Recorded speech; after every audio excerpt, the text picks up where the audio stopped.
তোমার ভাইকে বলবে অন্যের বউয়ের দিকে তাকানোর আগে আয়নায় নিজের কপালটা দেখে নিতে। প্রীতির কপালে ভাঁজ পড়ল। ও কিছুটা রুক্ষ স্বরে বলল, what do you mean? Clear করে বলো, আমি কিছুই বুঝতে পারছি না। অন্যের বউ, তারপর তাকানো মানে কি বলতে চাইছো তুমি? ডক্টর সাহেবকে বলবে সে ভুল জায়গায় নজর দিয়েছে, অন্যের বউকে নিজের করার কথা ভাবছে। আই থিঙ্ক সে জানে না, তাই এমনটা হয়েছে। তাকে ক্লিয়ার করে বলে দিবে। বলতে বলতে নীরব এবার সোজা হয়ে বসল, পিঠ টান টান। হাতের ছবিটা সামনে বাড়িয়ে আঙুলের মাথা ছবির ওপর রেখে গাঢ় অথচ ঠান্ডা স্বরে বলল, সি ইজ ইয়ানুর প্রত্যাশা। এক মুহূর্ত থেমে চোখ দুটো সংকুচিত করে খুব স্পষ্ট গলায় বলল, মিসেস প্রত্যাশা নীরব, মাই মিস মাই উমেন। ক্লিয়ার? মেঘ বিনা পাজ পড়ার মতোই অবাক হলো প্রীতি। সুশ্রী চেহারা বিস্ময় ঠাসা হয়, পাতলা আকর্ষণীয় ঠোঁটজোড়া নেড়ে বিস্ময় ঝরল কণ্ঠস্বরে। তুমি বিয়ে করেছো? প্রশ্নটা পুলিশের মতো হলো না? পাল্টা প্রশ্নে প্রীতি থতমত খায়, হালকা গলা খাকারি দিয়ে বলল, না মানে জানতাম না তাই। নীরব উঠে দাঁড়ালো, টি টেবিলের উপর রাখা বাইকের চাবি হাতে তুলল। পর পর আঙুলের ডগায় চাবিটা ঘুরিয়ে হাতের মুঠোয় শক্ত করে চেপে ধরল। চোয়াল শক্ত করে সতর্ক করতে সাবধানী বানিয়ে আওড়ালো, ডাক্তার সাহেবকে আমার হয়ে বলে দিবে তাকে। ফার্দার অন্যের বইয়ের দিকে নজর দিলে তার পরিণতি খুব মিষ্টি হবে না। Believe me, tell him to fix his eyes before he loses them forever. আর একটাও টু শব্দটি না করে নীরব গট পা ফেলে চলে যায়। ভাইকে থ্রেড দেওয়ায় প্রীতির রাগ মুহূর্তেই সপ্তম আকাশ ছুঁল। সাঁঝ নামার সাথে সাথে ধরণী অন্ধকারের মোটা চাদরে মুড়িয়ে গিয়েছে। বিশাল রাজকীয় বাড়িটির ড্রয়িং রুমে হঠাৎ করেই ছ্যাঁত করে ওঠে কাঁচ ভাঙার বিকট শব্দ। সার্ভেন্টরা আতঙ্কে থমকে যায়। ছোট্ট ইচ্ছে টিভির সামনে বসে কার্টুনে মগ্ন ছিল, শব্দের তীব্রতায় ভয়ে লাফিয়ে উঠে থরথরিয়ে কাঁপতে থাকে। সার্থক ততক্ষণে ঘরে ঢুকেছে, মুখে এক ধরনের খসখসে অন্ধকার, চোখ দুটো জ্বলছিল রাগে। বাড়ি থেকে বিয়ের প্রস্তাব পাঠানোর আগে নিজস্ব লোকের মাধ্যমে প্রত্যাশার বাবার সাথে কথা বলতে পাঠায়। কালকে তাদের মেয়েকে বড় ঘর থেকে দেখতে আসবে। ভদ্রলোক শোনার সাথে সাথে না করে দেন, স্পষ্ট বলেন এই তো কদিন আগেই তাদের মেয়ের আগ ধুয়েছে। এই খবর লোক মারফত শোনার জন্য মোটেই প্রস্তুত ছিল না সার্থক। প্রচণ্ড রাগ হচ্ছিল, নিজেকে হেল্পলেস লাগছিল। তারপর বাড়ি ফেরার সাথে সাথে প্রীতি নীরবের দেওয়া থ্রেট সহ সবটা বলে। নীরবের থ্রেট শুনেই মাথায় রক্ত চড়ে যায়। রাগে, হতাশায় আর অসম্মানে পুড়ে যাচ্ছে ভেতরটা। রাগে ক্ষোভে কাঁচের টি টেবিলে পা তুলে শরীরের সমস্ত শক্তি দিয়ে লাথি মারে। শব্দ করে উল্টে যায় কাঁচের দামি টেবিলটি। পরপর পাশের ফুলদানি ছুঁড়ে ফেলতেই সব চূর্ণ বিচূর্ণ। কাঁচের ঝনঝন শব্দ যেন সারা ঘর জুড়ে রাগের বহিঃপ্রকাশ। দূরে হুইলচেয়ারে বসে থাকা তানিয়া খান মোনাকে ইশারা করেন। মোনা তৎপর হয়ে ইচ্ছেকে কোলে তুলে দ্রুত সিঁড়ি বেয়ে উপরে চলে যায়। তানিয়া দীর্ঘশ্বাস ফেলে বললেন, সার্থ বাবা, শান্ত হ। মেয়েটা তখন আকদ হয়ে গিয়েছে, ছেড়ে দে। তোর জন্য আরও সুন্দরী, আরও যোগ্য মেয়ে খুঁজে আনবো রে বাবা। সার্থক চুপচাপ দাঁড়িয়ে রইল। ভিতরটা যেন আগুনে ঝলসে যাচ্ছে। চুলের মুঠো ধরে গভীর শ্বাস নিতে থাকে, নিজের রাগ সামলাতে। প্রীতি দুপা এগিয়ে এলো, আলগোছে সার্থকের কাঁধে হাত রাখল। সার্থক ঘাড় ঘুরিয়ে তাকাতেই প্রীতি চোখের ইশারায় আশ্বাস দিল, বলল, কুল ব্রো কুল, হাইপার হোস না। আমি তোর ফিলিংসটা পুরোপুরি বুঝতে পারছি। তারপর মায়ের দিকে তাকিয়ে ঠোঁটের কোণে তাচ্ছিল্যের হাসি এনে বলল, মন থেকে যদি একবার কাউকে ভালো লেগে যায়, মা তখন আর এর থেকেও সুন্দরী, এর থেকেও ভালো, এক কথায় তার থেকেও বেটার কাউকে দিয়ে হয় না, তার মতো কাউকে দিয়েও হয় না। যায় না সেই জায়গাটা পূরণ করা, সেই জায়গাটা আজীবন অপূর্ণই থেকে যায়। I know well. তানিয়া হতাশ শ্বাস ফেললেন। ভালো করেই জানেন এরা কম রাগী আর জিদি নয়। ছোটবেলা থেকেই এদের যা পছন্দ সেটাই চাই, চাই মানে চাই। সিটি কেয়ার ক্লিনিকের কনফারেন্স রুমে মালিক ডাক্তার রশিদ, যিনি একজন অভিজ্ঞ চিকিৎসক। সাথে ক্লিনিকের কয়েকজন ডিউটিরত ডক্টর, স্টাফ সহ বেশ কয়েকজন উপস্থিত। নীরবের দুই পাশে সেদিনের দুইজন অফিসার। এসআই তানভীর নীরবের হাতে কিছু কাগজ দিল। পুরো রুম জুড়ে থমথমে পরিস্থিতি বিরাজ করছে। নীরব টেবিলের উপর কিছু কাগজ রাখল, বলল, এই রিপোর্টগুলোতে যে ইনফেকশন কথা বলা হয়েছে, ময়নাতদন্তে তা পাওয়া যায়নি। ভুয়া রিপোর্ট বানানো হয়েছে। ভুল চিকিৎসায় রোগী প্রাণ হারিয়েছে। এটা কার কাজ? ডাক্তার রশিদ মুখ শক্ত করে বললেন, অফিসার, আপনি পুলিশ, আইন ক্ষমতা আছে আপনার, তাই বলে হাসপাতালের ভিতর ব্যবহারে এত বাড়াবাড়ি করা আপনার কাজ নয়। ভুল তো মানুষেরই হয়, ভুল হয়। নীরব থামিয়ে দিল। ভুল যদি একটা জীবন কেড়ে নেয় সেটা ভুল না, সেটা অপরাধ। আমি জানতে চাই এই রিপোর্টে কার স্বাক্ষর? ডাক্তার রশিদ দম্ভ নিয়ে বললেন, পুলিশ হয়ে ডাক্তারদের রিপোর্ট নিয়ে প্রশ্ন তোলাটা শোভন নয়। ভুল তো মানুষেরই হতে পারে। রিপোর্ট দেখে কি আপনি চিকিৎসা বুঝবেন? ভুল যদি রোগীর জীবন নিয়ে খেলে সেটা বোঝার জন্য চিকিৎসক হতে হয় না। পুলিশ হিসেবে দায়িত্ব আমার। এখন জানতে চাই কার স্বাক্ষরে এই রিপোর্ট ছাড় হচ্ছে? ডাক্তার রশিদের কণ্ঠ এবার কিছুটা থিতু হয়ে এলো। দেখুন, বেসরকারি ক্লিনিকে অনেক সময় দ্রুত রোগী সামলাতে রিপোর্টে সামান্য হেরফের হয়ে থাকে। রোগীকে সন্তুষ্ট রাখতে কিংবা হাসপাতালে রাখতে হয়, বুঝতেই পারছেন। নীরব চাহনি কঠিন করে বলল, সন্তুষ্ট রাখতে রোগীকে মেরে ফেলার লাইসেন্স দেয়নি কেউ। এসব রিপোর্টের নামে যেটা চলছে সেটা চিকিৎসা নয়, ব্যবসা। আর সেই ব্যবসার খেসারত দিচ্ছে সাধারণ মানুষ। কিছুক্ষণ চুপ থেকে ডাক্তার রশিদ বললেন, আপনাদের এই তদন্ত ক্লিনিকের সুনাম নষ্ট করছে। রোগীরা আতঙ্কিত হচ্ছে। সাধারণ একটা মিস্টেক নিয়ে আপনারা বাড়াবাড়ি করছেন। নীরব হেসে বলল, সুনাম তো তখনই থাকবে যখন এখানে মানুষ সুস্থ হয়ে বাড়ি ফিরবে, মর্গে নয়। ক্লিনিকের সুনাম যদি ভুয়া রিপোর্ট আর কমিশনের উপর দাঁড়িয়ে থাকে, সেটা ভাঙা দরকার। তারপর চোখ মুখ কঠিন করে প্রগাঢ় রুক্ষ স্বরে বলল, গত 1 মাসে 5 জন রোগী ভুয়া রিপোর্টের ভিত্তিতে ভুল চিকিৎসায় গুরুতর অসুস্থ হয়ে পড়েছে। একজন মৃত্যু মুখেও পতিত হয়েছে। এরপরও আপনার বলতে লজ্জা করছে না। সাধারণ একটা মিস্টেক। আমাদের কাছে আরও প্রমাণ আছে। কিছু ডাক্তারের সাথে কমিশনের চুক্তি আছে। রিপোর্টে ইনফেকশন লিখে অতিরিক্ত টেস্ট করানো হয়। নীরব উঠে দাঁড়ালো, বলল, অভিযোগ আর প্রমাণের উপর ভিত্তি করে আপনাকে অ্যারেস্ট করা হলো। তানভীর অ্যারেস্টহীন। তানভীর ত্রস্ত উঠে দাঁড়িয়ে জি স্যার। বলে মালিকের হাতে হ্যান্ডকাফ পরালো। হঠাৎ পাকা আমের ঘ্রাণে মাছিরা যেমন ভনভনিয়ে আসে, ঠিক তেমনি কই থেকে কয়েকজন টিভি চ্যানেলের সাংবাদিক ছুটে এলো। নীরব তখন পুলিশ সুপারের কার্যালয়ের গেট দিয়ে প্রবেশ করছিল। ওকে ঘিরে ধরে ক্যামেরা, মাইক, ফ্ল্যাশ ঝলসে উঠল। একজন সাংবাদিক তাড়াতাড়ি মাইক এগিয়ে বলল, সিটি কেয়ার ক্লিনিকের বিরুদ্ধে এত বড় দুর্নীতির প্রমাণ কিভাবে সংগ্রহ করলেন? নীরব ভারিক্কি গলায় সংক্ষেপে বলল, দুর্নীতির গন্ধ ছড়িয়ে গেলে তার সূত্র ধরে পৌঁছানো কঠিন নয়। আর একজন সাংবাদিক গলা উঁচিয়ে জিজ্ঞেস করল। নীরব থামল না, এগিয়ে যেতে যেতে বলল, আইন নিজের পথে হাঁটছে, অপেক্ষা করুন। এক মহিলা রিপোর্টার কৌতূহল নিয়ে বলল, স্যার, আগেও সিটি কেয়ার ক্লিনিকের বিরুদ্ধে অভিযোগ উঠেছিল ভুয়া রিপোর্ট, ভুল চিকিৎসার। তখন তো ধামাচাপা পড়ে গিয়েছিল। এবার কি সেই পরিণতি? নীরব থমকে দাঁড়ালো, চোখ দুটো কঠিন হলো, গলা ভারী। এবার যারা চাপা দিতে আসবে তাদেরও জবাবদিহি করতে হবে। আগের জন হঠাৎ প্রশংসার সুরে বলল, স্যার, আপনি সত্যি অনেক সাহসিকতার পরিচয় দিলেন। যেখানে আগে অভিযোগ আসলেও টাকার কাছে সত্য চাপা পড়ে যায়, সেখানে আপনি একজন সৎ অফিসার হিসেবে নিজেকে প্রুভ করলেন। নীরব এক ঝলক তাকিয়ে হালকা মাথা নেড়ে মৃদু গলায় বলল, এটা আমার দায়িত্ব পালন করেছি, ধন্যবাদ। তারপর আর কোনো দিকে না তাকিয়ে দৃঢ় কদমে ভেতরের দিকে এগিয়ে গেল নীরব। পেছনে ভাসতে থাকলো ক্যামেরার ঝলকানি আর চাপা প্রশংসার গুঞ্জন। মাথার নিচে দুটো কুশন রেখে সোফায় শুয়ে প্রত্যাশা। পা দুটো সোফার উপর দিয়ে দেওয়ালে ঠেকিয়েছে। এক হাতে টিভির রিমোট, অন্য হাতে পপকর্ন তুলে মুখে পুড়ছে। বিকেলটা অলস কাটছে। একবার কার্টুন দেখছে তো আবার চ্যানেল পাল্টাচ্ছে। এমন সময় টিভিতে গিয়ে চোখ দুটো বিস্ময়ে কোটর ছাড়ার জোগাড়। তুড়িঘুড়ি করে শোয়া থেকে উঠে বসল। 2 হাতে চোখ ডলল। না, ঠিকই দেখছে। ওই তো স্পষ্ট এইচপি সাহেবকে দেখা যাচ্ছে। ঝট করে হেডলাইন পড়ল। নীরবের শেষের কথাগুলো শুনল। রিপোর্টারদের লাইভ থেকে পুরো বিষয়টা বুঝে নিল প্রত্যাশা। মিস্টার আনপ্রেডিক্টেবলকে টিভিতে দেখাচ্ছে। তড়িৎ আব্বু আম্মুকে ডেকে বলল। ওনারা সে কি প্রশংসা শুরু করল। প্রত্যাশা ঠোঁট উল্টে পপকর্ন হাতে নিয়ে রুমে চলে গেল। কাল সকালে আব্বুর সাথে বাড়ি ফিরে এসেছে প্রত্যাশা। আসার পর আর কোনো কথা হয়নি। হঠাৎ প্রত্যাশার মনে হলো, এএসপি সাহেবকে ফোন দেব। কি বলবো? একটা থ্যাঙ্কস জানানোর উসিলায় আজকে তো ফোন দেওয়াই যায়। এই ভেবে প্রত্যাশা দ্রুত আব্বুর ফোনটা এনে নম্বর তুলতে থাকলো। অদ্ভুত ব্যাপার, নম্বর তুলতে গিয়ে লক্ষ্য করলো এই নম্বর থেকে তো কাল রাতে কল এসেছিল। ডিনার করে রুমে এসে দেখি 2বার মিসড কল উঠে আছে।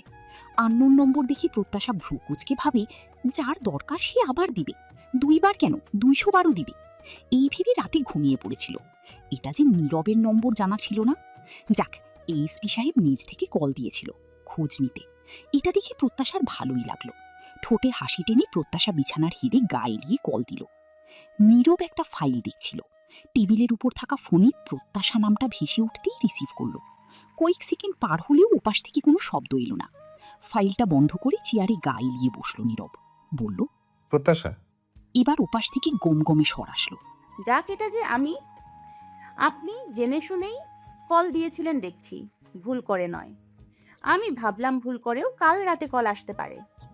নীরব প্রসঙ্গ পাল্টাতে বলল, কেমন আছো তুমি? ভালো। আচ্ছা বলুন তো আমায়, আমার নম্বর কিভাবে পেলেন? কার কাছ থেকে নিয়েছেন? এই মেয়ে বাড়তি কথা বলেই নীরব তা এই কদিনে বুঝে নিয়েছে। বিরক্তির শ্বাস ফেলে বলল, নম্বর জোগাড় করা এটা কঠিন কিছু নাকি? পাল্টা প্রশ্নে প্রত্যাশা মুখ পাকালো। সোজা কথা এই লোক বলতে জানে না, কিছুটা তেড়া জবাব থাকবেই। প্রত্যাশা ঠোঁটে ঠোঁট চেপে বলল, কঠিন নয়, তবুও তো কারো না কারো কাছ থেকে নিতে হয়েছে। রাতের কথা মনে পড়ল নীরবের। প্রত্যাশার সাথে আগে কখনো ফোনে কথা হয়নি। তারপর বাড়িতে থাকাকালীন ফোন নম্বর নেওয়াও হয়নি। কাল রাতে নিভানের কাছে প্রত্যাশার নম্বর চাইতেই নিভান মজার ছলে বলি, বউ তোর, আর তোর বউয়ের নম্বর কিনা আমার কাছে চাইছিস? জবাবে নীরব বলে, নীরব, আমার বউয়ের নম্বর চাইছি না, তোমার সিস্টার ইনলয়ের নম্বর চাইছি। থাকলে ঝটপট দাও তো। নিভান হেসে বলেছিল। কেন, আমার শালির সাথে প্রেম করবি নাকি? নীরব চোয়াল শক্ত করে দাঁতে দাঁত চেপে। নীরব, শুধু প্রেম নয়, পটিয়ে আরেকবার বিয়ে করব, হয়েছে? নিভান হো হো করে হাসতে হাসতে নম্বর দিয়েছিল, কিন্তু ম্যাডাম তো রাতে কল তুললেন না। নীরব উত্তরে বলল, ভাইয়ার কাছ থেকে। ও, কয়েক মুহূর্ত থেমে প্রত্যাশা জিজ্ঞেস করল, লাঞ্চ করেছেন? না, দুপুরে ব্যস্ত ছিলাম, বাসায় যেতে পারিনি। হাতের কাজ শেষ করে একটু পরেই বেরোবো। ব্যস্ত শব্দটা শুনেই তখনকার কথা মনে উঠল। এতক্ষণ তো ভুলে বসেছিল। প্রত্যাশা উচ্ছ্বসিত স্বরে বলল, অভিনন্দন অফিসার। নীরব নিঃশব্দে হাসল। ঠান্ডা গলায় বলল, থ্যাঙ্কস। আপনাকে টিভিতে যখন দেখাল আমার কি যে ভালো লাগলো না। তারপর আপনার নামের পাশে একজন সৎ সাহসী অফিসার ট্যাগ দেখলাম। উফ, আমার অনুভূতি ভাষায় প্রকাশ করতে পারছি না। মেয়েটা খুব সহজ সরল আর ভালো মনের। প্রত্যাশার সুন্দর মনের অভিব্যক্তি দেখে নীরবের খুব ভালো লাগল। নীরব বলল, ওটা আমার ডিউটি প্রত্যাশা, এমন কিছুও নয়। হঠাৎ কিছু ভেবে প্রত্যাশা জিজ্ঞেস করে উঠল, আচ্ছা সত্যি করে বলুন তো, কাল রাতে যে ফোন দিয়েছিলেন সেটাও কি শুধুই দায়িত্ব থেকেই? না মানে আপনি তো আবার খুব দায়িত্ববান, তাই বলছি আর কি। পৃথিবীতে তো আরো হাজারো মেয়ে আছে, কই তাদের কাছে তো ফোন দিলাম না। ফোন দেওয়া তো দূর, দেওয়ার কথা ভুলেও মনে হয়নি কখনো। সেটাই তো বলছি, এত ঘুরিয়ে পেঁচিয়ে না বলে সরাসরি বলুন না। কিছু কথার উত্তর সরাসরি দেওয়ার থেকে অপর পক্ষের বুঝে নেওয়াতে আলাদা একটা ফিলিংস থাকে। প্রত্যাশা বুঝল এই লোক সরাসরি বলবে না। প্রত্যাশা হাল ছেড়ে দিল, তবে আর কথা খুঁজে না পেয়ে বলল, আচ্ছা, তাড়াতাড়ি কাজ সেরে বাসায় গিয়ে খেয়ে নিয়েন। আল্লাহ হাফেজ। হুম, টেক কেয়ার, আল্লাহ হাফেজ। 2 দিন পর থানার ভিতর যেন এক অস্থির সমাবেশ বসেছে। এক কথায় মাছের হাট বললে ভুল কিছু হবে না। একপাশে ছেলে আর মেয়ে পক্ষ উত্তপ্ত তর্কে লিপ্ত, অন্য পাশে প্রত্যাশা আর বন্ধুরা ক্ষোভে ফুঁসছে। মস্ত কালো বোরখা ও হিজাবে মোড়ানো প্রত্যাশার একমাত্র দৃশ্যমান অংশ ওর গভীর কালো চোখের মণি। সদর থানার বয়স্ক কনস্টেবল বারবার উত্তেজিত 2 পক্ষকে থামতে বলছেন, হাত জোর করে অনুরোধও করছেন।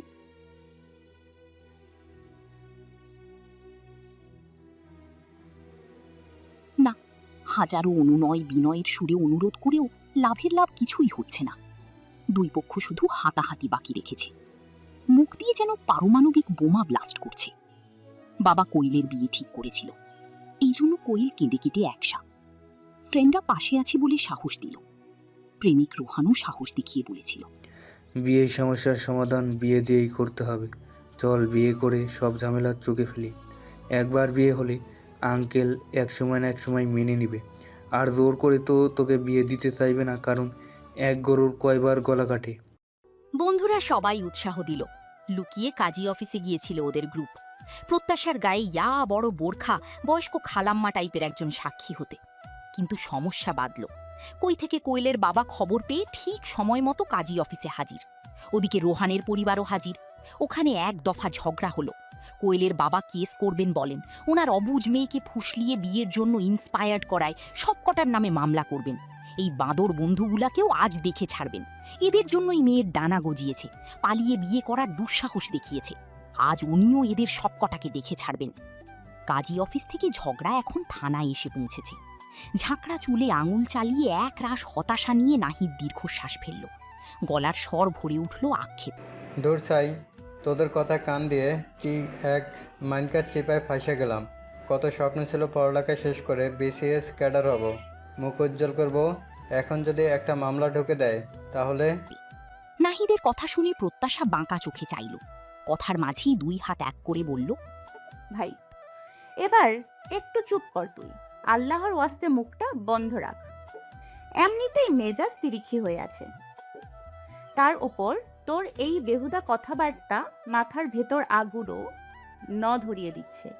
মুখ উজ্জ্বল করার এতই শখ হলে বল, তোকে ভালো একটা নাইট ক্রিম সাজেস্ট করি, দেখবি একেবারে ফকফকা হয়ে যাবি। হ্যাপি ঠোঁট চেপে হাসতে গিয়েও শেষ পর্যন্ত শব্দ করে হেসে ফেলল। নাহিদের কটমট দৃষ্টি পড়তেই মেয়েটা সোজা হয়ে দাঁড়িয়ে তর্জনী তুলে নীরব ক্ষমা চেয়ে নিল।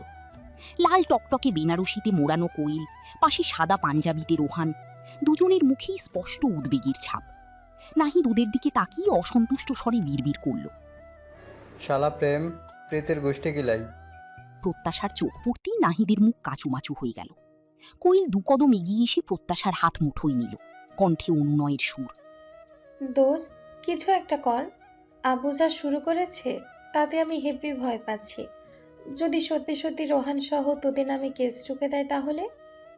নাহিদ খ্যাপাটে সুরে বলল, ঠিক মামলা করে দেবে তোর স্বৈরাচারী বাপ।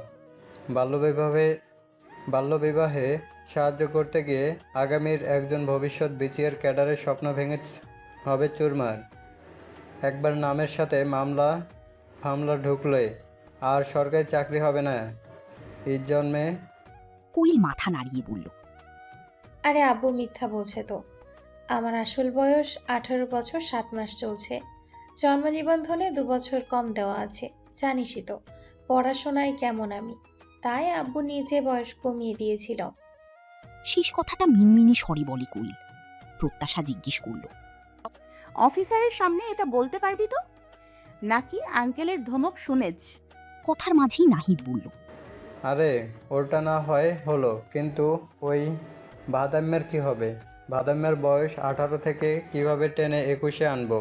শালা চুলদারি গজায় নাই, অথচ বিয়ে করার শখ জগছে। রোহান বিরক্ত চোখে তাকিয়ে সাফাই গাইতে বলল, আরে আমাকে এভাবে বলছিস কেন? আঙ্কেল কোয়েলের অন্যত্র বিয়ে ঠিক করতে যাচ্ছিল বিধায় তো এরকম একটা ডিসিশন নিলাম। এখন যে পরিস্থিতিটা এমন হবে কে জানতো। ওপাশের ঝগড়াঝাঁটি হম্বিতম্বি যেন ক্রমশ বাড়ছিলই। মুহূর্তেই জলদ গম্ভীর স্বরে পুরো থানা নিস্তব্ধ হয়ে যায়। Stop, this is a police station, not a fish market. কণ্ঠ শুনে ঘাড় ফেরাতেই প্রত্যাশার চক্ষু চড়ক গাছ, শুকনো ঢোক গিলে মনে মনে আওড়ালো, ইয়া আল্লাহ, ইয়া মাবুদ, এখানে কি করছে? যেখানে বাঘের ভয় সেখানেই সন্দেহ হয়। কথাটা একেবারে খাপে খাপ দেখছি। এর আবার আজকেই এখানে আসার ছিল। ধুর, টাইমিংটা, ও শিট শিট শিট। কয়েক সেকেন্ড পরে সামনের অফিসারের দৃষ্টি 1 সেকেন্ডের জন্য প্রত্যাশার দৃষ্টিতে মেলে। প্রত্যাশা তড়িৎ দৃষ্টি সরিয়ে নেয়, হ্যাপির দিকে চেয়ে ফিসফিসিয়ে বলে, এই দেখ দেখ তো, আন্টির আলখেল্লার মতো ইয়া বড় বোরখা আর হিজাব গায়ে আমাকে চেনা যাচ্ছে কি না, বোঝা যাচ্ছে কি? শুধু তো চোখ দুটো ছাড়া কিছুই দেখা যাচ্ছে না, তারপরও কি? হ্যাপি চোখ ঘুরিয়ে ফিরিয়ে প্রত্যাশার আপাদ মস্তকে নজর বুলায়। হঠাৎ আঁতকে উঠে হাই হাই করে বলে উঠল, ইয়া আল্লাহ, আম্মুর নতুন বোরখা ছিল এটা। একদিনও আম্মু পরেনি, ছিল কি করে? কোথায় বাঁধিয়ে ছিঁড়ে ফেললি? আম্মু দেখলে তো আমার পিঠে তাল পড়বে। নিজে পরার কথা বলে আজকে এর জন্য নিয়েছিলাম। প্রত্যাশা অতিষ্ঠ চোখে চাইল, দাঁতে দাঁত চেপে বলল, আরে আন্টির মারের চিন্তা পরে করিস। এখন এখান থেকে সহি সালামতে কিভাবে বেরোবি তাই ভাব। পুলিশের ডান্ডার হাত থেকে রক্ষা পাওয়ার কথা আগে ভাব। পুলিশের ডান্ডার কথা শুনে হ্যাপির মুখটা ভয় এইটুকুন হয়ে আসে। আপাতত মায়ের বকুনির কথা মাথার একপাশে সরিয়ে রাখে। ভয়ে হ্যাপির আত্মা শুকিয়ে আসছে। জিভ দিয়ে ঠোঁট ভিজিয়ে মিনমিন করে বলল, প্রত্যাশা রে, এই প্রত্যাশা, সত্যি সত্যি জেলের চালান টালান করে দিবে না তো? বাল্যবিবাহে উৎসাহিত করে দেন সাহায্য করার জন্য মামলা দিয়ে দেবে না তো? অফিসারকে দেখে তো আমার খুব কড়া মনে হচ্ছে। প্রত্যাশা আর চোখে অফিসারের দিকে চাইল, ঠোঁট নেড়ে বলল, ব্যাটা বেশি হম্বিতম্বি করলে খবর আছে। ব্যাটা নিজে বাল্যবিবাহ করেছে, আমাদের নামে কেস দিলে উল্টো ওনার নামে মামলা দিয়ে দিব। শেষে নিজের চাকরি নিয়ে টানাটানি শুরু হবে। হু। হ্যাপি বিস্ময় নিয়ে শুধালো। তুই চিনিস ওনাকে? হ্যাপির প্রশ্নে প্রত্যাশা থতমত খায়, জড়তা নিয়ে বলল, হ্যাঁ চিনি, মানে ওই যে বলেছিলাম না, আপুর দেবর এএসপি উনি। সে হ্যাপি বিস্ময় আর খুশিতে উত্তেজিত হয়ে বলল, ওয়াও, রিয়েলি? উনি তোর বেয়াই হয়? তাহলে এখন ঝটপট ওনাকে বল আমাদেরকে হেল্প করতে। প্রত্যাশা চোখ গরম করে বলল, মাথা খারাপ হয়েছে তোর? পাগল নাকি যেচে পরিচয় দেই? আর উনি বাসায় আব্বু আম্মুর কানে খবর দিক, তাদের মেয়ে থানায়। আম্মু জানলে আমাকে শেষ করে ফেলবে। হ্যাপির উচ্ছ্বসিত মুখটা ফাটা বেলুনের মতো চুপসে গেল, ঠোঁট উল্টে বলল, ও। জলদ গম্ভীর স্বরে এক মুহূর্তের জন্য চারিপাশ স্তব্ধ হলেও আবার চাপা ফিসফিসানি শুরু হলো। গুরুত্বপূর্ণ কাজে সদর থানায় এসেছিল নীরব। ইসাইয়ের রুমে বসে কথা বলার শুরুতেই বাইরে থেকে হট্টগোল হইচইয়ের শব্দ আসছিল। এক প্রকার রাগে বেরিয়ে আসে। ফিসফিসানি থামাতেই বজ্রকণ্ঠে রূঢ় স্বরে বলল, enough, what's going on here? Is this a police station or a local circus? চুপ করুন সবাই, একবারে চুপ। সবাই থেমে যায়। একজন থেমে যায় অন্যজনের চোখের দিকে চেয়ে। ওরা পাঁচজন জড়সড় হয়ে দাঁড়ালো। এর মধ্যে কোয়েলের বাবা একটু সাহস নিয়ে এগিয়ে এসে শুরু করলেন অভিযোগের পর্ব। স্যার, আমার মেয়ে ছোট নাবালিকা। এইসব বকাটে ছেলে আর তার বন্ধুরা ফুসলিয়ে কিডন্যাপ করে কাজী অফিসে নিয়ে গিয়ে বিয়ে দেওয়ার চেষ্টা করেছে। আমি না গেলে তো কাজী হয়ে যেত। উপাস থেকে রুহানের বাবা মুখ শক্ত করে বললেন, আরে ভাই, বকাটে কারে বলছেন? আপনার মেয়ে যদি এতই নিষ্পাপ হইতো তাহলে ছেলে নিয়ে পালায় কেন? আমার ছেলেকে ফাঁসায় এখন আমার বকাটের বাপ বানাচ্ছেন। নীরব কঠিন স্বরে বলল, প্লিজ স্টপ, ঝগড়াঝাটি বন্ধ করুন। আর কি হয়েছে ধীরসুস্থে বলুন। এসআই মনে মনে একটু স্বস্তি পেল। কই থেকে এতগুলো উজবুক এসেছে? এদের ঝামেলার সুরাহা করতে সারা দিন তো লাগবেই, সাথে মাথা ধরে যাবে নিশ্চিত। ওদিকে প্রত্যাশা চোরা চোখে বারবার নীরবের দিকে তাকাচ্ছে। মনে মনে প্রে করছে নীরব যেন চিনতে না পারে, আর সহি সালামতে যেন এখান থেকে বেরুতে পারে। একে তো নেকাব পরার অভ্যাস নেই, তারপর বাধাও টাইট হয়েছে। যত সময় যাচ্ছে প্রত্যাশার দম বন্ধ হয়ে আসছে। হাতের পার্সটা পাশের চেয়ারে নামালো। হাত দিয়ে নেকাব সামান্য টেনে জোরে শ্বাস টেনে নিয়ে হ্যাপির দিকে রাগী দৃষ্টিতে চেয়ে বলল, কি টাইট করে বেঁধে দিয়েছিস ভাই। মনে হচ্ছে এইবারই যদি নাকটা একেবারে বোচা হয়ে যায়। আমার কোনো মতো চলনসই নাকটা এবারে চাইনিজদের মতো বোচা হয়ে যাবে দেখছি। কোয়েলের বাবা আবার শুরু করলেন তার অভিযোগ। এসআই মেয়ের বয়ান নিতে কোয়েলকে ডাকল। কোয়েল প্রত্যাশাকে বলল ওর সাথে কাছাকাছি থাকতে, ভুল বললে শুধরে দিতে। প্রত্যাশা তো গ্যাড়াকলে পড়ল। নীরবের থেকে 10 হাত দূরত্বে থেকেই ওর হার্টবিট অস্থিরতায় বেড়ে গিয়েছে। কাছে গেলে কি হবে আল্লাহ মালুম। কোয়েল ভয়ে ভয়েই মিনমিনে স্বরে সবটা বলল। বন্ধুরা কেউ জোর করেনি। বাবা বিয়ে ঠিক করেছিল, রোহানকে পছন্দ করে, তাই নিজ ইচ্ছেতেই বিয়ে করার সিদ্ধান্ত নেয়। এও বলে আসল বয়স 18+, বার্থ সার্টিফিকেটে কম দেওয়া। মেয়ের সাহস দেখে কোয়েলের বাবা বিস্মিত। ভাবেননি মেয়ে তার উপর দিয়ে কথা বলবে। থমথমে হয়ে যায় ভদ্রলোকের মুখ। ভদ্রলোককে উদ্দেশ্য করে নীরব গম্ভীর স্বরে বলল, নিজেই মেয়ের বিয়ে দিতে চাচ্ছিলেন, আবার বলছেন নাবালিকা। আর সার্টিফিকেটে বয়স কমিয়ে দেওয়া এটাও তো ঠিক নয়। কোয়েলের বাবা কেশে উঠে বললেন, মানে ওইটা তো তখনকার একটা পরিস্থিতি ছিল। নীরব হালকা হাসল। তাহলে তো মিথ্যা জন্ম নিবন্ধনের দায়ে। দুপুরে লাঞ্চ আজ আমি তৈরি করব, তারপর মেয়েকে বিয়ের জন্য জোর করায় আপনাকে আগে গ্রেফতার করা উচিত। আপনি জানেন এটা শাস্তিযোগ্য অপরাধ না। ভদ্রলোকের মুখে আর রানি। রুহানের বাবা বললেন, স্যার আপনি একদম ঠিক বলেছেন, কিন্তু আপনি একটা ব্যাপার বুঝুন, ছেলে মেয়েরা হুজুগে পড়ে গেছে, আসলে তারা এতটা খারাপ না। নীরব একটু ভারী কিশোরে বলল। ছেলেভাবকদের উদাসীনতায় পড়ে। থেমে নীরব এবার কোয়েল, রোহান আর ওদের বন্ধুদের দিকে তাকালো। বলল, তোমরা সবাই এখনো অনেক ছোট। এটা আবেগের বয়স। ভুল করা খুব সহজ, কিন্তু সেই ভুল থেকে শিখে না নিলে ভবিষ্যৎ গড়া কঠিন হয়ে পড়ে। তোমরা কেউ খারাপ না, কিন্তু দায়িত্বজ্ঞান থাকা খুব জরুরি। ভালোবাসা মানেই পালিয়ে যাওয়া নয়, বরং সাহস করে পরিবারকে জানানো, যোগ্যতা গড়ে তোলো, যাতে একদিন সেই ভালোবাসাকে সবাই সম্মান দিতে পারে। তারপর বন্ধু বান্ধবদের দিকে তাকিয়ে বলল, আর তোমরা বন্ধু হয়ে পাশে দাঁড়িয়েছ। বুঝি বন্ধুর বিপদে পাশে থাকাটা বন্ধুত্ব, কিন্তু চোখ বন্ধ করে নয়। বন্ধুর ভুলে সায় দিলে তোমরাও সেই ভুলের অংশীদার হয়ে যাও। সত্যিকারের বন্ধু সেই যে সঠিক পথ দেখায়। এমন ভুল সিদ্ধান্তে উৎসাহ দিলে সেটা বন্ধুত্ব নয়, অপরাধে সহযোগিতা।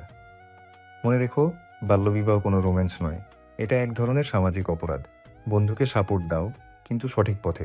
আসছে উপদেশ দিতে। আরে এ নিজে বাল্যবিবাহের রোল মডেল হয়ে বসে আছে, আবার বলে বাল্যবিবাহ কালো বোরখা পরিহিত মেয়েটার দিকে নজর পড়তেই নীরবের কপালে ভাঁজ পড়ল। গাঢ় চোখ দুটো ধীরে ধীরে পুঙ্খানুপুঙ্খভাবে স্ক্যান করে বোরখায় মোড়ানো মেয়েটিকে। মেয়েটার বারবার আর চোখে তাকানো, একবার মুখ ঘুরিয়ে নেওয়া, আবার কিছুটা তাকিয়ে দেখা, সব মিলিয়ে এক অদ্ভুত অস্থিরতা, যা বুদ্ধিদীপ্ত নীরবকে ভাবাচ্ছে। সবশেষে দুই পক্ষের উদ্দেশ্যে হালকা গলা খাকারি দিয়ে নীরব বলল, দেখুন, আমার মনে হয় এটা কোর্ট কাচারির বিষয় নয়, তাতে সবার সম্মানই ক্ষতিগ্রস্ত হবে। বরং দুই পরিবার মিলে বসুন, শান্তভাবে কথা বলুন, ছেলেমেয়ের কথা শুনুন, তাদের পছন্দটা বোঝার চেষ্টা করুন। সম্মান আর বোঝাপড়া থাকলে সমাধান এমনিতেই বেরিয়ে আসে। অফিসারের যুক্তিসম্মত কথায় দুই পক্ষই কিছুটা নরম হলো। উত্তপ্ত পরিবেশটা শীতল হয়ে আসলো। আরও কথাবার্তা শেষে তারা দুই পরিবার বসে কথা বলার সিদ্ধান্ত নেয়। একে একে সবাই প্রস্থান করতে থাকে। কোয়েল পরিবারের লোকের সাথে, রোহান বাবার সাথে, নাহিদ আগে ভাগেই বেরিয়েছে। প্রত্যাশা আর হ্যাপি ছিল পিছে। থানার চৌকাঠ বেরোবে এমন সময় এই যে বোরখাওয়ালি ম্যাডাম, ওয়েট ওয়েট। প্রত্যাশা যেন হিমালয়ের চূড়ায় দাঁড়িয়ে বরফে জমে গেল। বুকের ভেতর ধুকফুকুনি শুরু হলো। নীরব ডান ভ্রু খানিকটা তুলে ঠান্ডা অথচ হুকুমের সুরে বলল, আপনি কোথায় যাচ্ছেন? একটু এদিকে আসুন তো। প্রত্যাশার আত্মা যেন হাঁটু গেড়ে বসে পড়ল। মনে মনে প্রমাদ গুনল, এই রে, এর মতলব কি? সবাই যাচ্ছে, আমাকে বাধা দিচ্ছে কেন? সবাইকে ছেড়ে মাস্টার প্ল্যান করা আমাকে লকআপে পড়বে না তো? ইয়া আল্লাহ, ইয়া মাবুদ, রক্ষে করো। নিজেকে গুটিয়ে নিয়ে মুখ গম্ভীর করে যতটা সম্ভব দৃঢ়ভাবে এগিয়ে গেল প্রত্যাশা। বাইরের চেহারায় সাহসের মুখোশ, ভিতরে রীতিমতো ভূমিকম্প। গলার স্বর শুনলেই তো তাই যথাসাধ্য কণ্ঠটা মোটা ঘ্যারঘ্যারে করার চেষ্টা করল। চোখ নিচু করে গলা ভারী করে বলল, জি, আমাকে বলছেন? নীরব এক হাত পকেটে গুজে দাঁড়ালো, চোখে নিখুঁত পর্যবেক্ষকের দৃষ্টি। ভ্রু বাঁকিয়ে বলল, জি ম্যাডাম, আপনাকেই বলছি। প্রত্যাশা আপ্রাণ চেষ্টা করছে নিজেকে স্বাভাবিক রাখতে। হাত জোড়া করে কচলাতে কচলাতে থুতনি নামিয়ে দেয় বুকে, দৃষ্টি নামিয়ে রাখে মেঝেতে। শুকনো ঠোঁট জিভ দিয়ে ভিজিয়ে একগাল কৃত্রিম অনুনয়ের ছায়া মেখে বলে, সবাইকে ছেড়ে আমাকে আলাদা করে ডাকলেন কেন ভাই? বিশেষ খাতির যত্নের কিছু আছে বুঝি? চা বিস্কুট মানে নাস্তার অফারটাই কি করতে যাচ্ছেন? ভাই শব্দটা বোরখাওয়ালির মুখে শুনে নীরবের মুখ থমকে যায় মুহূর্তে। ফর্সা চেহারায় ছায়া নামে। এদিকে প্রত্যাশা নিজের ছন্দেই বলে যাচ্ছে, এরকম কিছু হলে আগেই বলছি, আজ সময় নেই, অন্যদিন। বোরখাওয়ালি ফটর ফটর করছে, তবে মুখ তুলে তাকাচ্ছে না। এর উল্টাপাল্টা ফটর ফটরের ধরন আর চোর চোর ভাবসাব দেখে নীরবের তীব্র সন্দেহ এখন দিনের আলোর মতো পরিষ্কার। ঠোঁটের কোণে হালকা বাঁকা হাসি টেনে ঠান্ডা গলায় বলল নীরব, ম্যাডাম, কিছু মনে না করলে কথাগুলো আমার দিকে তাকিয়ে চোখে চোখ রেখে বললে ভালো হয়, তাই না? প্রত্যাশা মনে মনে এক গাদা গালি বর্ষণ করল। এই বেটা কিছু কিছু টের পেয়ে গেছে নাকি? চোখে চোখ পড়লে একেবারে চিনে ফেলবি তো। কিছু ভেবে গলা খাকারি দিয়ে নাটকীয় ভঙ্গিতে কপট রাগ দেখিয়ে বলল, আস্তাক ফিরুল্লাহ। আপনি কি বলছেন? আমি কি দেখতেই পাচ্ছেন না আমি যথেষ্ট পর্দানসীন? পরপুরুষের চোখে চোখ রেখে কথা বলা তো পাপ ভাইজান। আমার লেবাস দেখে আপনার বোঝা উচিত ছিল আমি কেমন। কোন আক্কেলে এমন একটা কথা বলে ফেললেন আপনি? ছি ছি ছি। নীরবের এবার সত্যি হাঁপিয়ে ওঠার জোগাড়। বউয়ের মুখ থেকে পরপুরুষ তারপর ভাইজান সম্বোধন শোনার জন্য নীরব মোটেই প্রস্তুত ছিল না। কোনো রকমে নিজেকে সামলালো। একে এখানে বেশিক্ষণ রাখলে মান সম্মানের ফালুদা করে দিবে, তাই নীরব আর রিস্ক নিল না। তড়িঘড়ি করে ইশারায় টেবিলের দিকে দেখিয়ে বলল, ওটা বোধহয় আপনার, ফেলে যাচ্ছিলেন। চেয়ারের উপর রাখা পার্সটা সত্যিই ভুলে গিয়েছিল প্রত্যাশা। তাড়াতাড়ি হাতে তুলে নিল সেটা। এরপর দরজার দিকে এগিয়ে যেতে যেতে হঠাৎ পিছনে ফিরে একবার তাকালো। দুজনের চোখে চোখ, নীরব শান্ত দৃষ্টিতে তাকিয়ে, কপালের মাঝখানে এক রেখা ভ্রুকুটি। সেই দৃষ্টির মধ্যেও অদ্ভুত এক স্থিরতা। প্রত্যাশার মাথায় দুষ্টুমির ভূত চাপল। হঠাৎ ডান চোখটা টিপ মেরে একটা দুষ্টু হাসি ঠোঁটে ঝুলিয়ে হাওয়ায় মিলিয়ে গেল। নীরব কিছু মুহূর্ত স্থিরভাবে তাকিয়ে রইল সেই দিকে। তারপর নিজের অজান্তেই ঠোঁটের কোণে ফুটে উঠল এক অনামা হাসি। দুপুর থেকেই আকাশে মেঘের আনাগোনা চলছে। ঘড়ির কাঁটা 4টার ঘর ছুঁই ছুঁই। বাসায় ফিরে 1.5-2 ঘন্টা বিছানায় গড়াগড়ি করে ফোনে রিলস দেখে পার করে প্রত্যাশা। আম্মু এসে গালে তুলে খাইয়ে দিয়ে গিয়েছে। আর কতবার করে বলেছে তাড়াতাড়ি গোসল করতে। ফোন হাতে নিলে কোন দিক দিয়ে সময় যায় বোঝাই যায় না। মাত্র শাওয়ার নিয়ে বেরোলো প্রত্যাশা। বাইরের আকাশ ঘন হয়ে আসছে। দমকা হাওয়ায় জানালার পর্দা বারবার উঠছে। তার ছায়া ঘরের মেঝে লিপটি পুরি কেমন এক রহস্যময় ছায়া সৃষ্টি করেছে।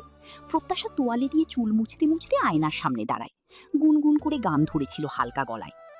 দিল গালতি কার বেটা হে, গালতি কার বেটা হে দিল বল হাম। হঠাৎই গলার স্বর থেমে গেল। আয়নায় চোখ পড়তেই বুকটা ধক করে উঠল। আয়নায় স্পষ্ট দেখা যাচ্ছে সোফায় বসে আছেন তিনি।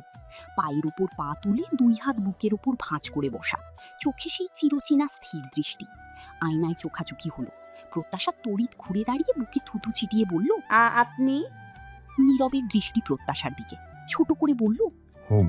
প্রত্যাশার বিস্ময়ের ঘোর কাটেনি। বলা নেই কওয়া নেই, এই লোক হুট করে এখানে। ওর কাছে এখনো মনে হচ্ছে চোখের ভ্রম। প্রত্যাশার বিস্ময় কাটাতে নীরব ঠোঁটের কোণে মুচকি হাসি নিয়ে ধীর পায়ে এগিয়ে এলো সামনে। প্রত্যাশা এখনো ঠাই ওভাবে দাঁড়িয়ে। নীরব কাছাকাছি আসতেই ওর হুঁশ ফিরল। আচমকা বুকটা কেঁপে উঠল। এক হাতে চুলগুলো ব্যাক ব্রাশ করে ভাব নিয়ে বলল নীরব, হুম ম্যাডাম, আমি। কেন এখনো বিশ্বাস হচ্ছে না? প্রত্যাশা কথা হারিয়ে ফেলে। এর মধ্যে আচমকা আরেক ধাপ এগিয়ে আসে নীরব। ওর এত কাছে যে প্রত্যাশার নিঃশ্বাস এবার গলায় আটকে এলো। নীরবের দৃষ্টিটা হঠাৎ অন্যরকম ঠেকল। নীরব আয়নার দিকে পলকহীন তাকিয়ে। কয়েক মুহূর্ত পর নীরবের ডান হাতটা প্রত্যাশার পিঠ স্পর্শ করল। প্রত্যাশার শরীর শিরশির করে উঠল। প্রত্যাশা কিছু বুঝে ওঠার আগেই নীরব ধীরে এক হাতে ওর টপসির জিপার তুলে দিল। প্রত্যাশা চোখ বন্ধ করে ফেলল, নিঃশ্বাস বন্ধ। জিপারের ঝুপ শব্দে বুকের ভিতরটা ছটফট করল। বুকটা রীতিমতো দুরু দুরু কাঁপছে। কাঁপা কাঁপা গলায় বলল, আপনি কখন এলেন হঠাৎ? নীরবের দৃষ্টি সদ্য শাওয়ার নেওয়া স্নিগ্ধ সতেজ মুখটায়।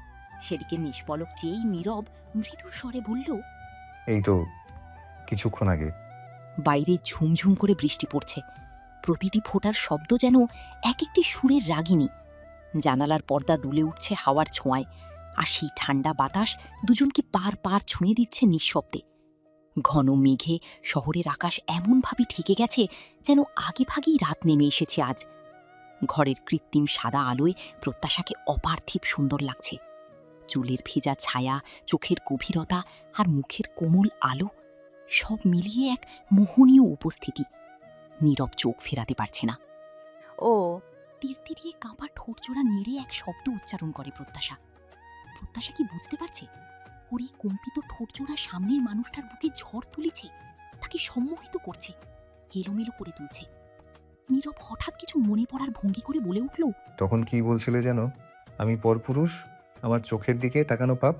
তা এখন সেই তো আমার সামনে দাঁড়িয়ে আছো। থেমে আচমকা এক হাতে প্রত্যাশার কোমর জড়িয়ে কাছে আনে। প্রত্যাশা স্তব্ধ হয়ে যায়, বুকের কম্পন লাগামহীন। নীরব ভ্রু উঁচিয়ে বলে, তাও একদম কাছাকাছি। এখন বলো। প্রত্যাশা লজ্জায় মুখ নামিয়ে ফেলল। মিহি স্বরে বলল, আমি তো মজা করেই বলেছিলাম, তবে শেষের দিকে বুঝতে পেরেছিলাম আপনি ধরে ফেলেছেন। আমি। থেমে কিছু ভেবে প্রত্যাশার কপালে গাঢ় ভাঁজ পড়ল। প্রশ্ন করে উঠল, আচ্ছা, আপনি আম্মুকে এসব বলে দিতে আসেননি তো আবার? নীরব মুখ শক্ত করে বলল। হুম। প্রত্যাশার সঙ্গে সঙ্গে নাক মুখ কুঁচকে তাকালো, চোখ দুটো বড় বড় করে রাগি রাগি দৃষ্টিতে চাইল। নীরব ঠোঁট ছড়িয়ে নিঃশব্দে হেসে উঠল। বুকের পাশে একটা হাত রেখে অ্যাক্টিং করে বলল, উফ, এভাবে তাকিও না তো। নীরবের কণ্ঠে কিছু একটা ছিল। প্রত্যাশা চোখ নামিয়ে ফেলল। কেমন অস্বস্তি শুরু হলো। নীরব নরম কোমল সুরে ডাকল, প্রত্যাশা। হুম। প্রত্যাশা দৃষ্টি নইয়ে রেখেই উত্তর দেয়। নীরব প্রগাঢ় স্বরে বলল, এখন যদি আমি কোনো গালতি করি তুমি কি রাগ করবে? প্রত্যাশা মুখ তুলে নির্বোধের মতন শুধু ফ্যাল ফ্যাল করে তাকিয়ে রইল। কিছু বলার আগেই নীরব মুখটা এগিয়ে আনল ধীরে ধীরে। নীরবের গাল ছুঁয়ে গেল প্রত্যাশার নরম তুলতুলে গালে। নীরবের খোঁচা খোঁচা দাড়ি গালে লাগতেই প্রত্যাশার শরীরে বিদ্যুৎ স্পৃষ্ট হল যেন। শিরশিরে এক অনুভূতি ছড়িয়ে গেল গাল গলা পেরিয়ে সারা শরীরে। শরীরের রন্ধ্রে রন্ধ্রে অদ্ভুত শিহরণ বয়ে যায়। নীরবের নিঃশ্বাস ঘন হয়।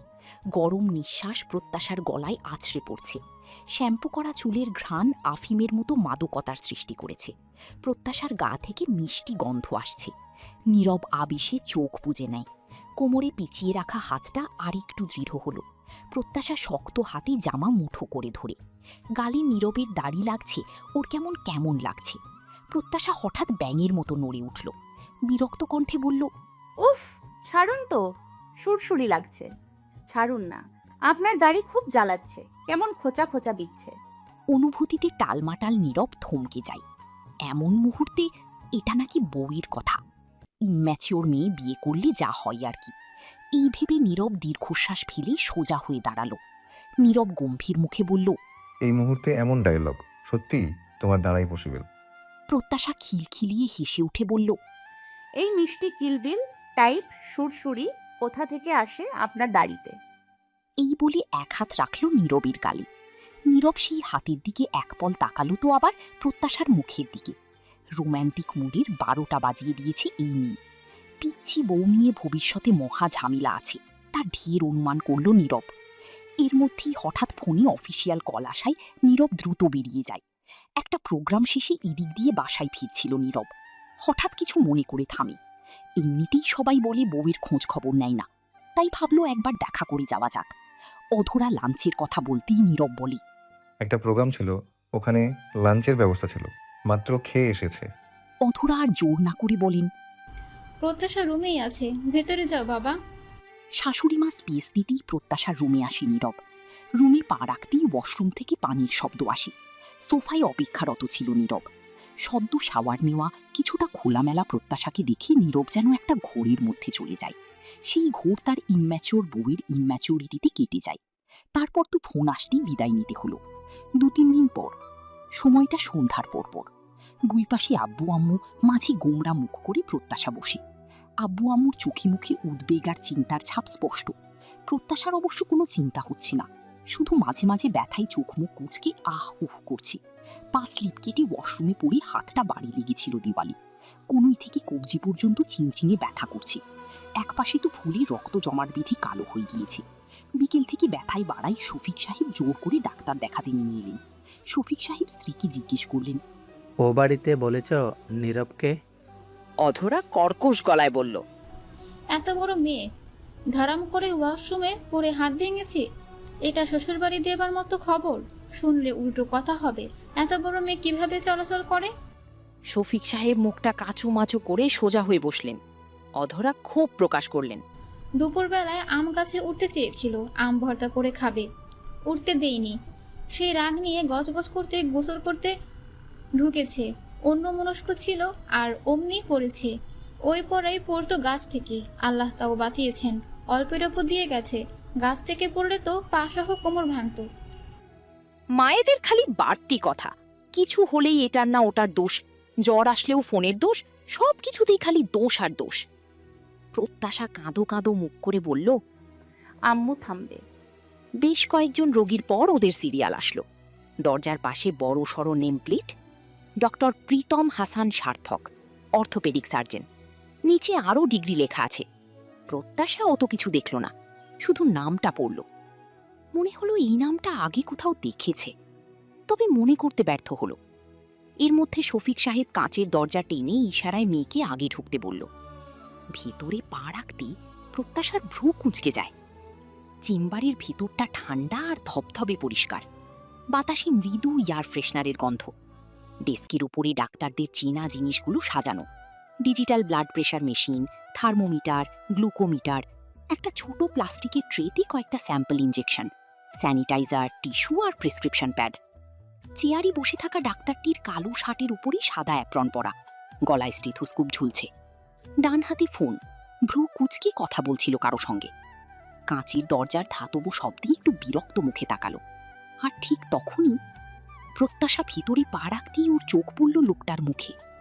সার্থক থমকে গেল। সেই চেনা মুখ, সেই চোখ, সেই ভ্রু। সময় যেন এক মুহূর্তে আটকে গেল। ফোনটা কানে থাকলেও কথাগুলো হাওয়ায় মিলিয়ে যায়। চোখ সরাতে পারল না, নিঃশব্দে তাকিয়ে রইল শুধু। প্রত্যাশা মনে মনে ভাবল, বাবা গো, এ তো দেখছি সেদিনের স্কুটিতে ধাক্কা মারা বজ্জাত ডাক্তারটা। সিরিয়াল ডাকা স্টাফ ছেলেটা বলে উঠল। পেশেন্টের সাথে একজনকে যেতে হবে, শুধু একজন। শফিক সাহেব মাথা নেড়ে অধরার দিকে ইশারা করলেন। অধরা মুখ শক্ত করে এগিয়ে এলো। সার্থক সম্বিত ফিরে পেতেই ফোন রেখে মৃদু গলা খাকারি দিয়ে আন্তরিকতা সহিত বলল, আসুন ভেতরে প্লিজ, টেক সিট। কি পেশেন্ট? এটা ভাবতে ভাবতে সার্থক প্রেসক্রিপশন প্যাড টেনে নিল। কলমটা হাতে নিয়ে প্যাডে কলম চালু করতে করতে বলল, পেশেন্টের নাম? ইয়ানুর প্রত্যাশা। সার্থক 1 সেকেন্ডের জন্য চোখ তুলে প্রত্যাশার দিকে চাইল, পর নজর নামিয়ে জিজ্ঞেস করল, বয়স? 21 বছর 2 মাস সামথিং। অধরা বিরক্ত চোখে মেয়ের দিকে তাকালো। সরাসরি 18 বললেই হতো, ও পারলে বার, তারিখ, সময়ও যেন বলে ফেলে। সার্থক কলম নামিয়ে হাত দুটো এক করে টেবিলের ওপর রাখল। প্রত্যাশার দিকে তাকিয়ে বেশ ঠান্ডা স্বরে জিজ্ঞেস করল, কি সমস্যা? এবারে প্রত্যাশা মায়ের মুখের দিকে চাইল। চোখের ভাষা বলছে, আম্মু তুমি বলো। অধরা সবটা বলল। সার্থক প্যাডে কিছু নোট নিল, তারপর আলতো গলায় বলল, এই পাশে এসে বসুন, হাঁটা দেখি। মুখে স্পষ্ট অস্বস্তি আর বিরক্তি নিয়ে উঠে পাশে রাখা চেয়ারে বসল প্রত্যাশা। সার্থক আলতো করে প্রত্যাশার কনুইয়ের কাছে মৃদু চাপ দিল। এটা ওর পেশা, দায়িত্ব। তবু ওই প্রথম ওর হাতটা কেমন কাঁপল। অজান্তেই হৃদস্পন্দন একটু যেন তীব্র হলো। কোথাও একটা অস্থিরতার সৃষ্টি হলো। সার্থক জোরাল শ্বাস ফেলে নিজের কাজে মনোযোগ দেওয়ার চেষ্টা করল। হাতটা একটু ঘোরাতেই প্রত্যাশা মুখ কুঁচকে বলল, উফ, ব্যথা করছে। সার্থকের দৃষ্টি আটকে গেল সেই কষ্টে বাঁকা মুখটায়। এই সেই মুখ যেটা ভুলে যেতে চাইছিল এ কদিন। এই সেই চোখ যেটা রাতে ঘুমের ভেতরেও ছায়া ফেলে। আজ সেই চোখ, সেই মুখ নিজেই এসে বসেছে সামনে। সার্থক নিজেকে সামলে নিল। হাত ছেড়ে সোজা হয়ে বসে গলা পরিষ্কার করে বলল, এক্সরে করাতে হবে, কিছু ফ্র্যাকচার বা মাইক্রো ক্র্যাক হলে বুঝতে পারবো। আমি রেফার করছি। তারপর সঙ্গে সঙ্গে ইন্টারকমে চাপ দিয়ে স্টাফ বয়কে ডাকল। আদেশের সুরে বলল, এই পেশেন্টকে এক্সরে রুমে নিয়ে যাও, রিপোর্ট আসা পর্যন্ত ওনাদের হেল্প করো। আর হ্যাঁ, আমার কথা বলবে, রিপোর্ট তাড়াতাড়ি তাদের করতে বলবে। ওয়েটিং চেয়ারে প্রত্যাশা বসে উসখুস করছে। যেখানে টেস্টের জন্য আগে থেকেই রিসেপশনে লাইনে দাঁড়ানো অনেকে, লাইন ফলো না করেই তাদেরটা আগে হলো। শুধু তাই নয়, এক্সরে রুমেও একই কাণ্ড। পরে গিয়েও তার নাম আগে ডাকা হলো। প্রত্যাশা দেওয়ালে টানানো পোস্টার দেখে জিজ্ঞেসও করেছিল বয়টিকে, এক্সরের জন্য তো এত টাকা ফিক্সিট করা, তাহলে তাদের কাছ থেকে কম নিচ্ছে কেন? উত্তরে বলেছিল, প্রীতম স্যার কমিশন লিখে দিয়েছে তাই। এই নিয়ে প্রত্যাশার সে কি ভাবনা।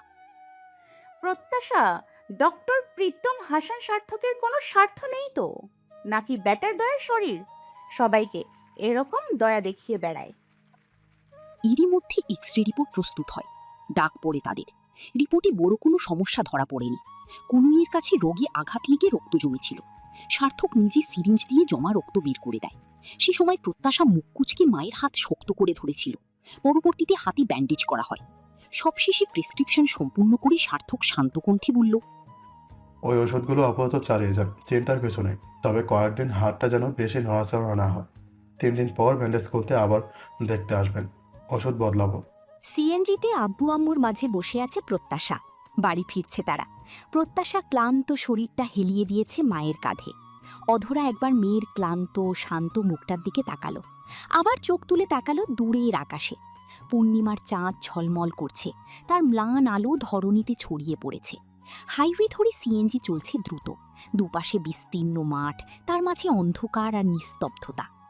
আচমকা অধরার মনে পড়ে গেল সেই রাতটার কথা, সেই মধ্যরাতের এক স্মৃতি, যেদিন ওর জীবনে অন্ধকারের মাঝেও এক টুকরো আলো নেমেছিল।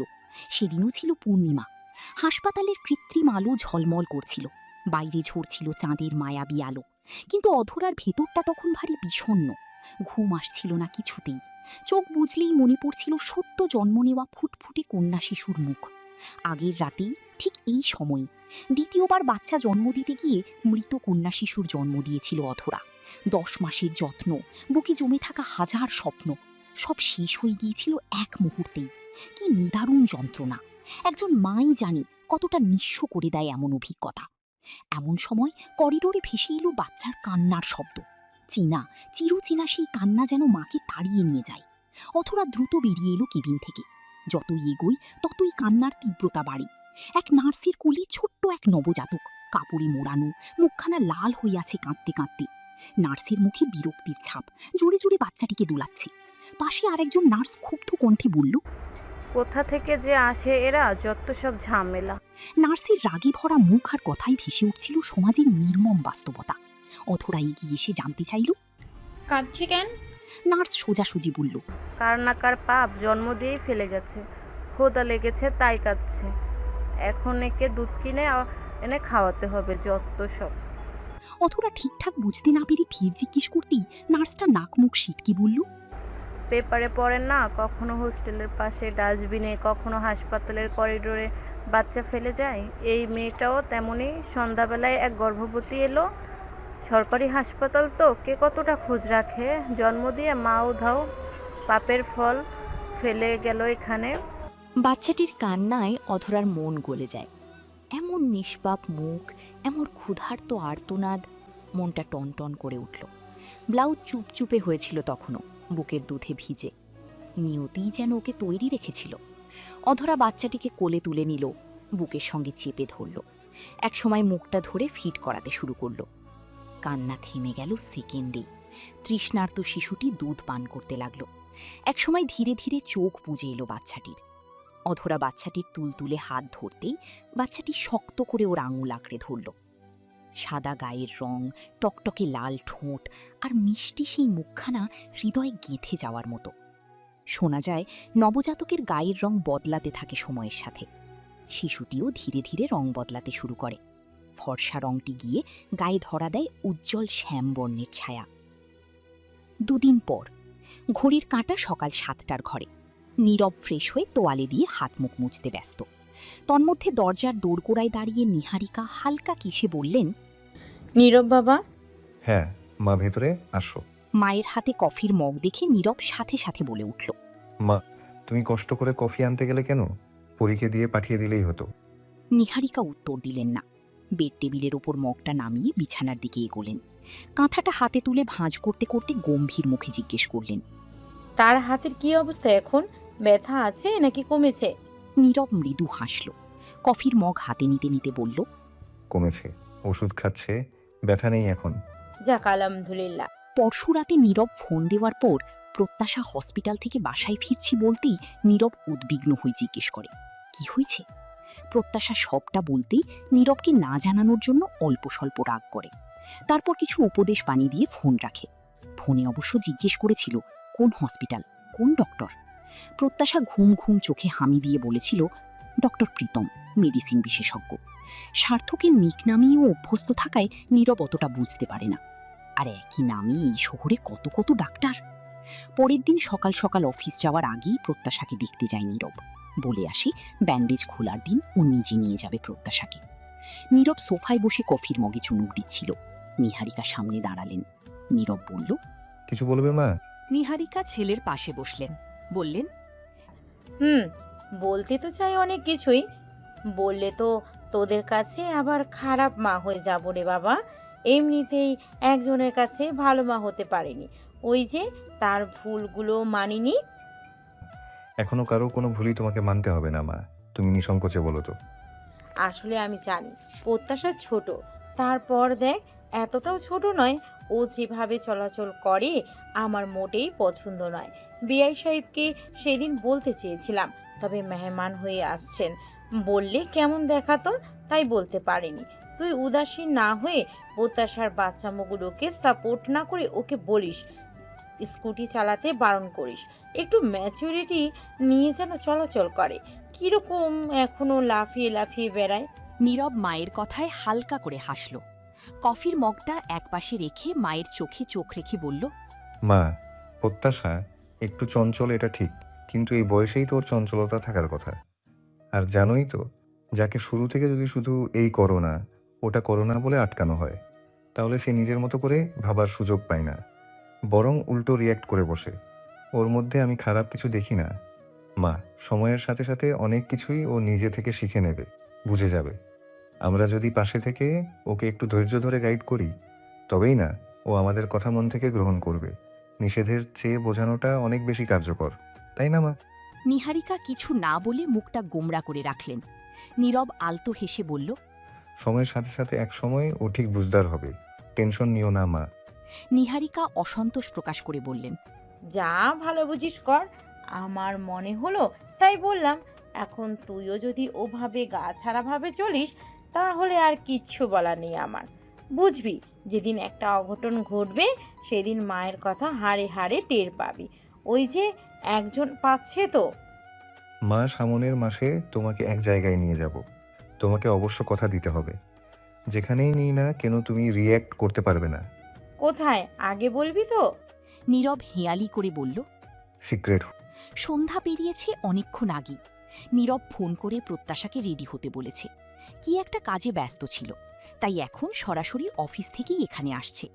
নীরবের দেওয়া ড্রেসগুলোর মধ্যে থেকে একটা পড়েছে প্রত্যাশা। দুধ সাদা রঙের ফিটিংস টপ, টপের গলার কাছে সুন্দর করে গাঁথা একটা স্টাইলিশ বোটাই, যেটা অভিজাত, কোমল আর আকর্ষণীয় করেছে প্রত্যাশার চেহারায়। টপ কোমর ছাড়িয়ে অল্প নিচে, কোমর থেকে পায়ের গোড়ালি অবধি সাদা কালোর মিশেলে হালকা ঢেউ তোলা স্কার্ট। আয়নায় প্রত্যাশা নিজেকে দেখে নেয়। মন্দ লাগছে না, বেশ সুন্দরই লাগছে। লোকটার পছন্দ আছে বলতে হবে। নীরব বাসার সামনে বাইক থামিয়ে ফোন দিতেই প্রত্যাশা এক প্রকার দৌড়ে বেরোতে থাকে। অধরা ধমকিয়ে মেয়ের হাতে মেডিকেল ফাইল তুলে আস্তে ধীরে যেতে বললেন। অধরা দরজার এপাশে দাঁড়িয়ে থাকল। প্রত্যাশা চপল পায়ে এগিয়ে এলো। পায়ের শব্দে নীরব তাকালো। রাতের কৃত্রিম সাদা আলোয় সাদা ড্রেসে প্রত্যাশাকে খুব সুন্দর লাগছে। মুখে ঝলমলে হাসি নিয়ে সামনে দাঁড়ালো প্রত্যাশা। কাঁধ ঝাঁকিয়ে বলল, আম রেডি। নীরব চোখের পলক নেড়ে বলল। পরপর মৃদুস্বরে আরও বলল, সেরে একটু লেট হয়ে গেল, বুঝি। ব্যাপার না। তারপর স্কার্টের দুই কোণা হাত দিয়ে ধরে ঠোঁট চওড়া করে হেসে ভাব নিয়ে প্রত্যাশা জিজ্ঞেস করল, দেখুন তো, আপনার পছন্দে কেনা ড্রেস গায়ে আমাকে কেমন লাগছে? নীরব থামস আপ করে দেখিয়ে বলল, অসাম। আপনার পছন্দ খুব সুন্দর। তোমার পছন্দ হয়েছে? খুব খুব। নীরব স্মিথ হেসে ইশারা করতেই প্রত্যাশা বাইকের পিছে উঠে বসল। এক হাতে কোলের ওপর মেডিকেল ফাইল রাখল, অন্য হাতটা দিয়ে নীরবের পেট পিছিয়ে ধরতে ধরতে বলল, সেদিন বলেছিলেন এরপর থেকে তোমার ইচ্ছেও রিস্ক নিব, তাই আমি বলছি আমি কোনো রিস্ক টিস্ক নিতে চাই না, তাই আগেভাগেই ধরে বসলাম। নামি দামি প্রাইভেট হাসপাতালের চকচকে লিফটে উঠে সোজা 6 তলায় এলো ওরা। প্রত্যাশার হাতে ধরা মেডিকেল ফাইলে উপরে বড় বড় করে শুধু হাসপাতালের নাম, ভেতরে প্রেসক্রিপশন, রিপোর্ট আর মূল ফাইল। নীরব চারপাশে একবার চোখ বুলিয়ে নিয়ে ওয়েটিং চেয়ারগুলোর দিকে ইশারা করল, তুমি বসো, আমি দেখি কত নম্বর চলছে। প্রত্যাশা মাথা নাড়িয়ে হ্যাঁ সূচক বলে বসল। ডাক্তারের চেম্বারের পাশের ডেস্কের ছেলেটির দিকে এগিয়ে গেল নীরব। কত নম্বর চলছে এখন? ইয়ানুর প্রত্যাশা নামে একটা সিরিয়াল আছে, চেক করে দেখবেন। বলতে বলতে হঠাৎ চোখ পড়ল ডাক্তারের নিম পেটির দিকে। মুহূর্তেই কপালে ভাঁজ পড়ল নীরবের, ঠোঁট শক্ত হয়ে গেল। ডেস্কের ছেলেটা বলল, ভেতরের পেশেন্ট বেরোলেই ডাকবো ম্যাডাম, আপনি বসুন প্লিজ।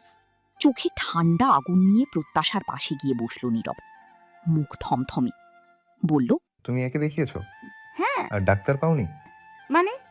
নীরব কিছু না বলে সোজা হয়ে বসল, গম্ভীর মুখে বসে রইল।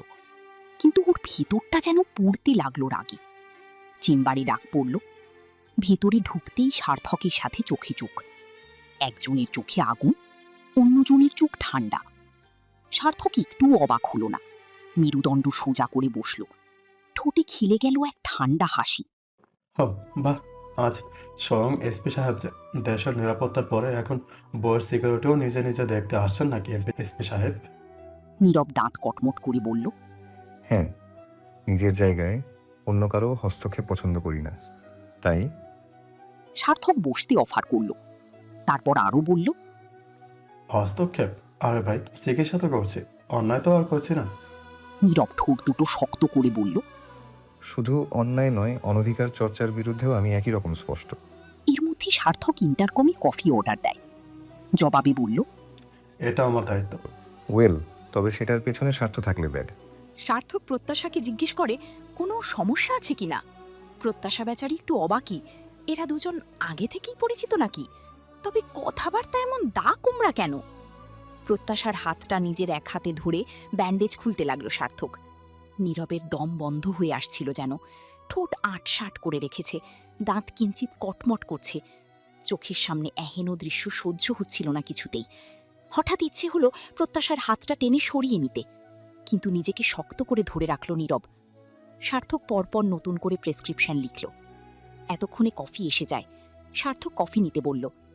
নীরব কোনো কথা না বলে সোজা উঠে দাঁড়ালো। তারপর আচমকা এক হাতে প্রত্যাশার হাত নিজের মুঠোয় নিয়ে আরেক হাতে ফাইল তুলে নিল। বলল, নো থ্যাঙ্কস। সার্থক বেল চাপতেই বয় ছুটে এলো। সার্থক ভিজিট রাখতে বারণ করল। নীরব প্রত্যাশার হাতে ফাইল দিয়ে ত্রস্ত টাকা বের করে ছেলেটির দিকে বাড়িয়ে সার্থকের উদ্দেশ্যে বলল, সাহায্য করার হলে রাস্তায় মানুষের অভাব হবে না, সেখানে গিয়ে সাহায্য করো। নীরবের বইয়ের জন্য নীরবই এনাফ। ক্লিয়ার? ভিজিট ধরিয়ে দ্রুত বেরিয়ে এলো। নিচ থেকে ওষুধ কিনে বাইকের কাছে যেতে যেতে রাগের মাথায় প্রত্যাশাকে কয়েকটা কথা শুনিয়ে ফেলে নীরব। বলল, শহরে বুঝি ডক্টরের অভাব পড়েছিল, এখানেই আসতে হলো। এই হসপিটালেই তো কত অভিজ্ঞ ডাক্তার ছিল, সব রেখে। প্রত্যাশা নির্বোধের মতন বলল, কি সমস্যা? ডক্টরটা তো ভালোই, কত আন্তরিক, আর দেখতে শুনতেও তো ভালোই। আমি বুঝলাম না আজ এমা। নীরবের রাগী চোখ দুটো দেখে মুখের কথা থেমে যায় প্রত্যাশার। নীরবের রাগের আগুনে কেরোসিন তেল ঢেলে দেয় প্রত্যাশার কথাগুলো। দাঁতে দাঁত চেপে বলল নীরব, সে দেখতে শুনতে ভালো, তাকে দেখতেই আসছিলে বুঝি। আপনি আমার কথাটা এভাবে মিন করছেন কেন? আর উনি কিসের শত্রু আপনার? বুঝছি না তো। চিনেন ওনাকে? রাগে মাথা ফেটে যাচ্ছে নীরবের। রাগ নিয়ন্ত্রণ করতে না পেরে বাইকে বসে রাগ ঝাড়তে লাগলো। এত বড় মেয়ে হয়ে কিভাবে পড়ো শুনি? আর সেদিন ডক্টরের নাম জিজ্ঞেস করলাম, পুরো নামটাও বলতে পারলে না। আগে জানলে, উফ, ডক্টর দেখাতে আসলে একবারও আমাকে জানানোর প্রয়োজন বোধ করলে না। প্রত্যাশার এবার কান্না পাচ্ছে। উনি শুধু শুধু বকছে। আম্মুই তো প্রথমে বলতে দেয়নি, ওর কি দোষ? স্পিডে বাইক চালায় নীরব, আর একটিও কথা বলে না। সার্থক ঘোষণা দিয়ে দেয়, বাকি পেশেন্টদের চলে যেতে বলো, আজ আর একটাও পেশেন্ট দেখবো না। তারপর চেয়ারে গা এলিয়ে ফোন করলো। ও পাশ থেকে রিসিভ করে বলল, হ্যাঁ ব্রো, বলো। প্রীতি নীরবে শুনল। সার্থক ফির বলল, যা করে তুই করবি। আমি আমি কি করে? ওসির চেয়ে মসি বড়, কথাটা জানিস না? মস্তিষ্কে কাজে লাগা। প্রত্যাশা মুখটা ভার করে বাসায় ঢোকে, নীরব পাশাপাশি। এতক্ষণের রাগটা প্রত্যাশার ম্লান মুখ দেখে নিমিষেই মিলিয়ে আসলো। নীরব গিল্টি ফিল করলো। শুধু শুধু রাগের মাথায় প্রত্যাশাকে ওভাবে বলা ঠিক হয়নি। নীরবকে বসতে বলে অধরা নাস্তা আনতে যায়। প্রত্যাশা ধীর পায়ে নিজের রুমে ঢোকে। হঠাৎ করেই হাতে টান পড়ল। পিছু ঘুরে দেখল নীরব সরু চোখে চেয়ে হাত ধরে। প্রত্যাশা কিছু বলার আগেই নীরব দুপা এগিয়ে এলো। তারপর অপরাধীর সুরে বলল, সেরি, আমি খুব সেরি। তখন তোমার সাথে রূঢ় আচরণ করা উচিত হয়নি। আসলে তখন কি হয়েছিল আমি নিজেও জানি না। প্রত্যাশার মুখের মেঘ কাটতে থাকল। নীরব এক অবাক কাণ্ড করল। ধরে রাখা প্রত্যাশার হাতটা তুলে হাতের উল্টো পাশে ঠোঁট ছোঁয়ায়। পরপর মুখ উঁচু করে বলল, সেরি বলছি তো, প্লিজ আর মুখ ভার করে রেখো না। এভাবে বিদায় নিলে অশান্তি লাগবে। Please smile. এভাবে বলায় প্রত্যাশার এবার সত্যি হাসি পেল। এক চিলতে হাসিও ঠোঁটে ফুটে উঠল।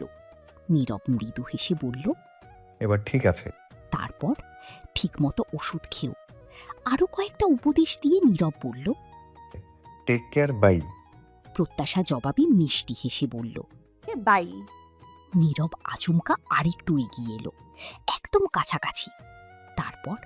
তারপর স্লো ভয়েসে বলল, উমম, এবার আমাকে ফলো করে মিষ্টি একটা বিদায় দাও।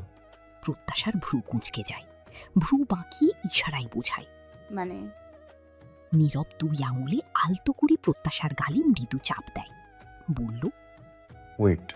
তারপর আরেকটু ঝুঁকে ডান চোখটা টিপল, পরপর টুপ করে প্রত্যাশার ডান গালে চুমু খেল। প্রত্যাশার চোখ কপালে উঠল, ঠোঁটের কোণে হাসির ছটা রেখেই নীরব ভাব নিয়ে বলল, নাও ইউ টার্ন।